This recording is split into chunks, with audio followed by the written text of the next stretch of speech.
विद्यार्थियों, अगर आप भी एक डॉक्टर बनना चाहते हो दोस्तों तो आपने बिल्कुल सही वीडियो पर क्लिक कर दिया दोस्तों, क्योंकि अब पूरा सिस्टम बदल चुका है। सबसे पहली बात, अगर आप लोग 2027 में, 2028 में, 2029 में, 30 में अगर आप लोग नीट का पेपर देने वाले हैं, यानी कि अगर आप लोग डॉक्टर बनने वाले हो दोस्तों, तो पूरा सिस्टम बदल चुका है। आपने 10th पास कर लिया है, आप 11th में आ चुके हो और आपका ड्रीम है डॉक्टर बनना। तो एक डॉक्टर कैसे बने, डॉक्टर बनने के लिए कौन सा सब्जेक्ट लेना पड़ेगा और कौन से एग्जाम की तैयारी करना पड़ेगा और एग्जाम कैसा होता है, एग्जाम का पैटर्न क्या होगा दोस्तों, और ए टू जेड हम आपको पूरा का पूरा मतलब नॉलेज देंगे मात्र एक ही वीडियो में। और दोस्तों ऐसा बताएंगे कि आप लोग एक एक बात को समझ जाओगे दोस्तों। और हम साथ साथ आपको इंजीनियर से भी तुलना करके दिखाएंगे कि डॉक्टर और इंजीनियर में बेस्ट कौन है।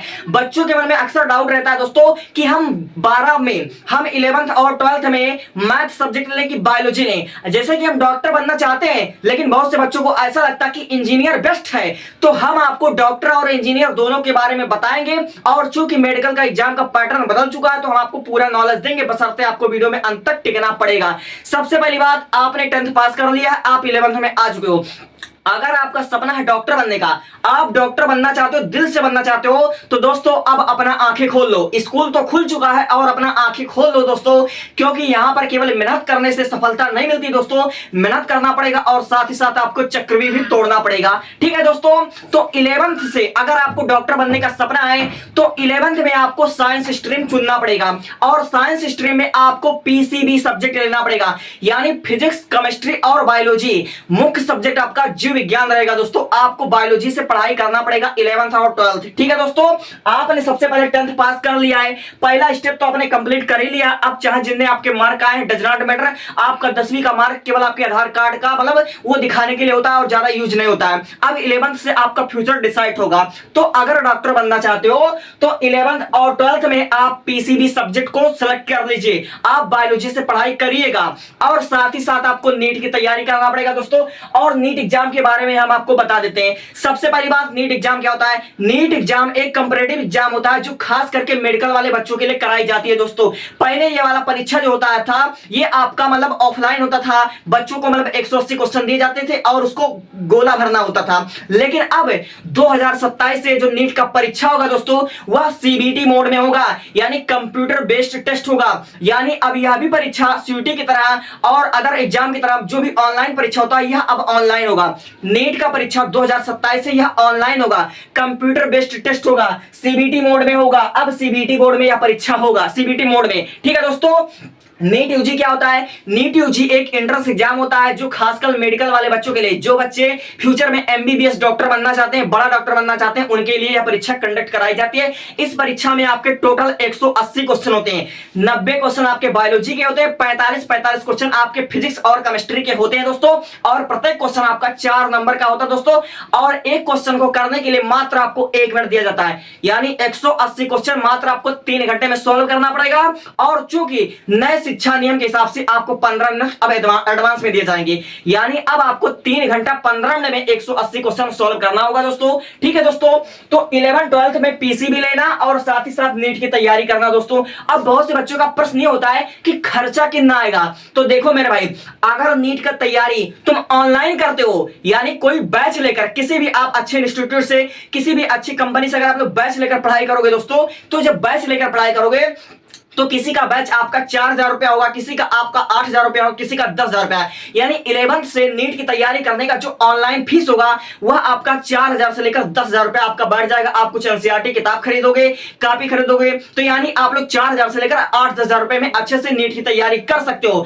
लेकिन कहीं आप लोग ऑफलाइन पढ़ाई करना चाहोगे, आपका फैमिली अच्छा, आपके पास रुपया है और आप ऑफलाइन पढ़ाई करोगे, यानी अपने घर से बाहर आप लोग कहीं पर जाकर पढ़ाई करोगे, लाइक आप कोटा जाकर पढ़ाई करोगे, आप लखनऊ आकर पढ़ाई करोगे, आप दिल्ली अगर पढ़ाई करोगे, आप कहीं भी अपने घर से बाहर जयपुर, कानपुर, जहां भी आप लोग तैयारी करना चाहते हो ऑफलाइन पढ़ाई करोगे, तो ऑफलाइन का जो फीस होगा दोस्तों वह जगह के हिसाब से मतलब मैटर करेगा। यानी मैं सबसे कम की बात कर लूं तो कम से कम आपका 50,000 60,000 रुपया लग जाएगा। और मैं ज्यादा से ज्यादा बात कर लूं, अगर आप लोग कोटा जाना है तो आपको 1 लाख से 1.5 लाख रुपया फीस देना पड़ सकता है। यानी केवल नीट की तैयारी करने का जो फीस होगा वह 50,000 से लेकर 1.5 लाख रुपया आपका हो सकता है। आज की डेट में मैं बता रहा हूं 50,000 से 1.5 लाख रुपया और 2 लाख रुपया भी हो सकता है आपका रूम का भाड़ा वाड़ा लेकर। समझे मेरी बातें?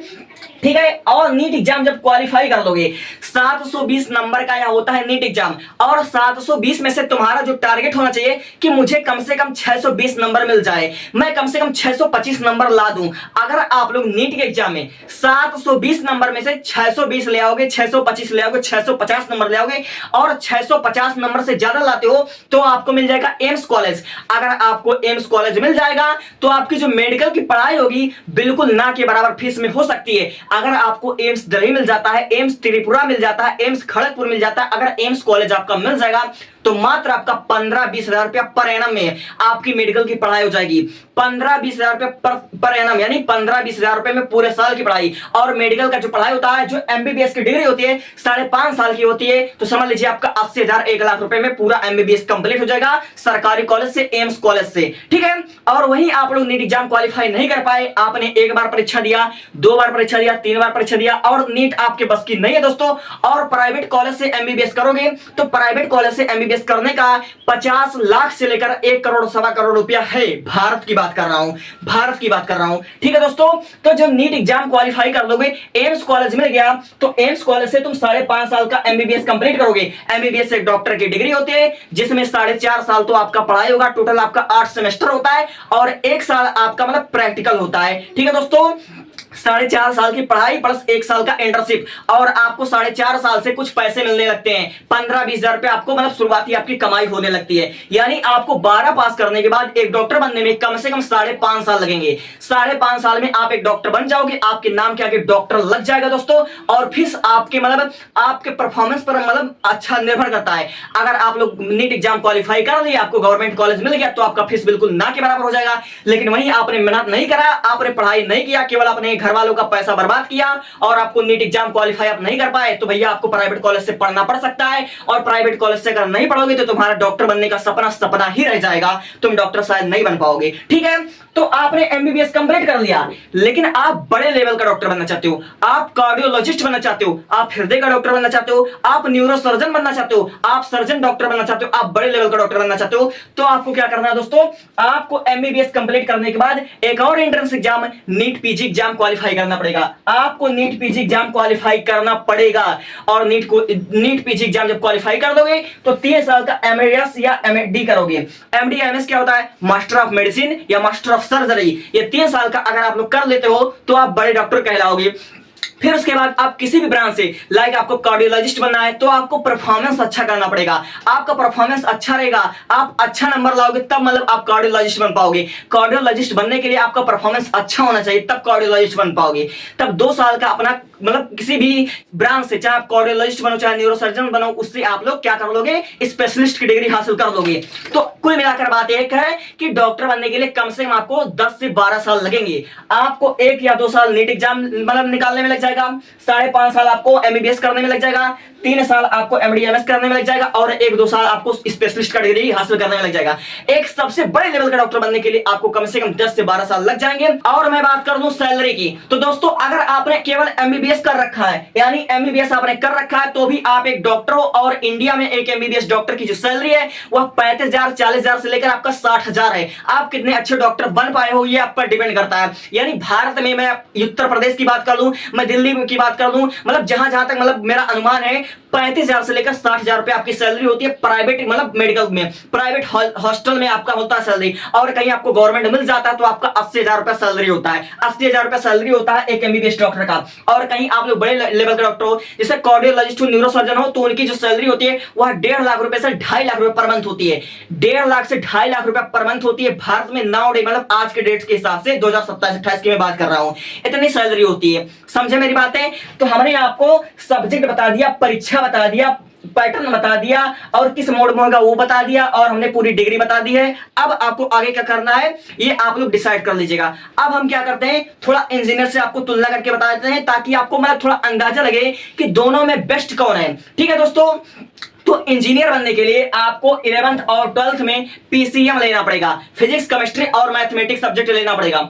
आपको 11 12th मैथ से, गणित से आपको पास करना पड़ेगा और साथ ही साथ आपको जेईई मेन की तैयारी करना पड़ेगा। अब जब जेईई मेन की तैयारी करोगे तो जेईई मेन में आपके टोटल 90 क्वेश्चन होते हैं, जिसमें से आपको 75 क्वेश्चन अटेम्प्ट करने होते हैं। 90 क्वेश्चन में से आपको 75 क्वेश्चन अटेम्प्ट करने होते हैं। और दोस्तों ये परीक्षा सीबीटी मोड में कंप्यूटर बेस्ड टेस्ट यानी ये भी परीक्षा ऑनलाइन होती है दोस्तों। और इसको करने के बाद आपको एनआईटी कॉलेज मिलेगा, वहां से आप 4.5 साल का अपना इंजीनियर का डिग्री बीटेक कंप्लीट करोगे दोस्तों। लेकिन अगर आप चाहते हो कि मुझे आईआईटी कॉलेज मिले, मुझे आईआईटी बॉम्बे मिले, मुझे आईआईटी दिल्ली मिले, मुझे आईआईटी कॉलेज मिले, और आईआईटी कॉलेज क्यों चाहिए? क्योंकि वहां के पैकेज अच्छे आते हैं, वहां की सैलरी अच्छी आती है, इसलिए बच्चे आईआईटी के पीछे परेशान होते हैं। तब आपको जेईई मेन क्वालिफाई करने के बाद आपको जेईई एडवांस भी क्वालिफाई करना पड़ेगा। और जेईई एडवांस दुनिया का नहीं, भारत का सेकंड सबसे टफेस्ट एग्जाम में से एक है। सबसे फर्स्ट एग्जाम जो भारत का है वह है यूपीएससी, सबसे कठिन एग्जाम, और दूसरा है जेईई एडवांस, सबसे कठिन एग्जाम है भारत का। तो इसका पैटर्न किसी को मालूम नहीं होता दोस्तों, ठीक है, इसका पैटर्न किसी को मालूम नहीं होता। तो जब जेईई एडवांस भी क्लियर कर लोगे, फिर उसके बाद बीटेक करोगे आईआईटी कॉलेज से, आईआईटी मुंबई से, जिस कॉलेज से तुम करोगे दोस्तों। भारत में कुल 23 यूनिवर्सिटी है, मतलब आईआईटी कॉलेज के, इंजीनियरिंग कॉलेज के। वहां से जब बीटेक कंप्लीट कर लोगे दोस्तों तो आप 4 साल बाद एक इंजीनियर बन जाओगे। अब मैं करता हूं तुलना, एक डॉक्टर बनने के लिए कम से कम आपको 5.5 साल लगेंगे, और एक इंजीनियर बनने के लिए आपको कम से कम 4.5 साल लगेंगे। ठीक है दोस्तों, आपको 5.5 साल लग जाएगा एक डॉक्टर बनने के लिए, आपको 4 साल लगेगा इंजीनियर बनने में। समझे मेरी बातें दोस्तों? और मैं सैलरी की बात कर लूं तो शुरुआत में इंजीनियर्स ज्यादा कमाते हैं और डॉक्टर कम कमाते हैं, लेकिन अंततः जब धीरे धीरे एज बढ़ती जाती है तो डॉक्टर की सैलरी हाई होता है, डॉक्टर का अनुभव अच्छा हो जाता है, और इंजीनियर का एक टाइम पर रिटायर हो जाता है। लेकिन डॉक्टर कभी भी रिटायर नहीं होते दोस्तों, मरते दम तक डॉक्टर्स पैसा कमाते हैं। इंजीनियर रिटायर हो जाएगा लेकिन डॉक्टर कभी रिटायर नहीं होगा दोस्तों। और दोनों की लाइफ स्टाइल की मैं बात कर लूं तो दोनों अपने अपने क्षेत्र में बेस्ट होते हैं, दोनों अपने अपने क्षेत्र में बेस्ट होते हैं। बशर्ते क्या करना पड़ता है, डॉक्टर को थोड़ा ज्यादा स्ट्रगल करना पड़ता है, ज्यादा संघर्ष करना पड़ता है। लेकिन कहते हैं ना दोस्तों कि संघर्ष का फल मीठा होता है। अंततः डॉक्टर की जो लाइफ होती है वह बेस्ट से बेस्ट होती है, और इंजीनियर की बेस्ट से बेस्ट होती है। और दोनों की मैं बात करूं बेरोजगारी की दर किसमें है, तो बेरोजगारी की दर इंजीनियर में ज्यादा है। आपका 28% मतलब बेरोजगारी दर है इंजीनियर में। क्यों? क्योंकि इंजीनियर्स होते हैं, अगर इनके पास स्किल नहीं है तो शायद इनको जॉब ना मिले, या फिर जॉब मिले तो इनके मसरफ का ना मिले। इसलिए अगर आप एक इंजीनियर बन रहे हो तो आपके अंदर कम्युनिकेशन स्किल कैसे, मतलब पूरा का पूरा आपको स्किल पर काम करना पड़ेगा। कंप्यूटर चलाना, कंप्यूटर के बारे में अच्छी नॉलेज होना, जिस भी कंपनी में जाओगे उसके बारे में आपको अच्छा नॉलेज होना, अच्छा परफॉर्मेंस करना, अच्छा इंटरव्यू देना, ये एक इंजीनियर का काम होता है। अगर ये नहीं कर पाए तो इंजीनियर आपके लिए बैड हो सकता है।